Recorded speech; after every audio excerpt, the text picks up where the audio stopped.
Well, in my last demonstration video showing this tool, I didn't make it too clear that you could put in any wavelength that you want. So I showed that you can go into any small wavelength that you want, like, because this is in nanometers here.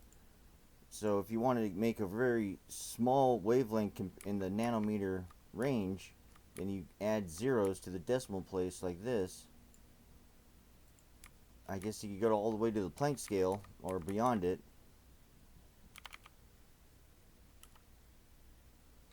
I forget, was it 207, something like that? I forget what the exact Planck number is. I think it's something like that, but you can calculate all the way down to very small numbers.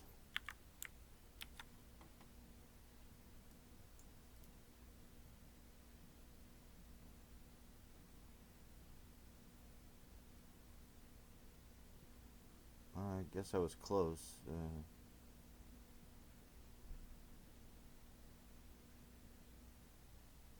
So here's what the measurements would be, down pretty close to the Planck scale. Oh, I guess I didn't put the, yeah, I didn't get it right. But anyway, this is what the calculations would be for that wavelength number I put in over here. So that's how you can go to any small number. Now if you wanted to do a large number, or you could do a large number with a very small number, it really doesn't matter, but you would need to put your large number on this side, and no commas either.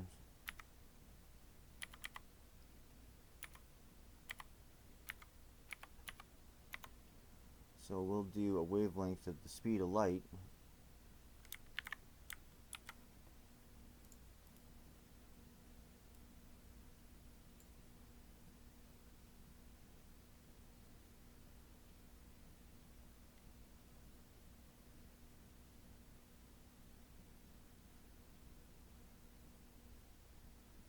Alright, so these are the measurements for a wavelength that is exactly the speed of light. We got a frequency of 1 hertz. That's correct. But then I also, 4 years ago, I was doing this myself on a calculator, and I noticed that when I did angular velocity for a wavelength of the speed of light, or for a circle at this that's the distance of the speed of light, I got an angular velocity that looked like 2 pi. So I decided to run the calculations myself on a calculator.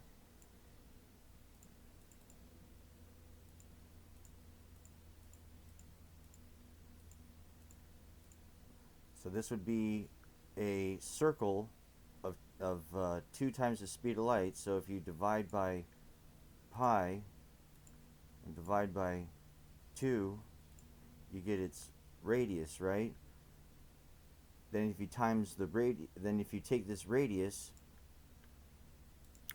and you divide the speed of light by this radius, you should get exactly pi as the angular velocity.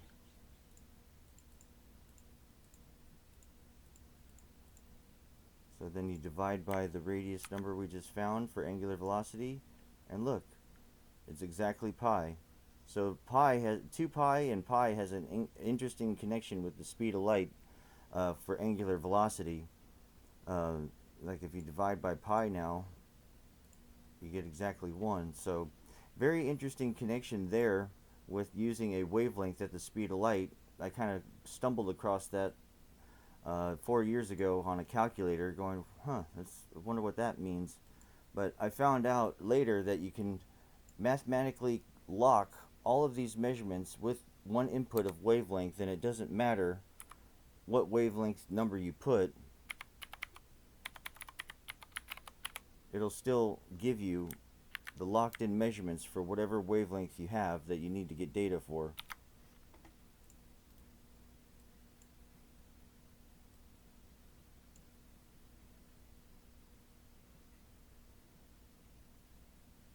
Doesn't matter how big, doesn't matter how small.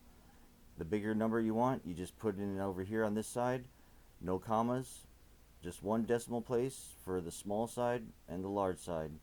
And you can calculate any measurement you want from the fundamental constants tree that you put together, all from the locked in speed of light. The speed of light with wavelength, then you get frequency, then you get angular velocity, you get radius, wave number, time, energy, both in electron volts and joules, momentum, mass, force, velocity, gravity, and temperature, all from any wavelength input you need data for.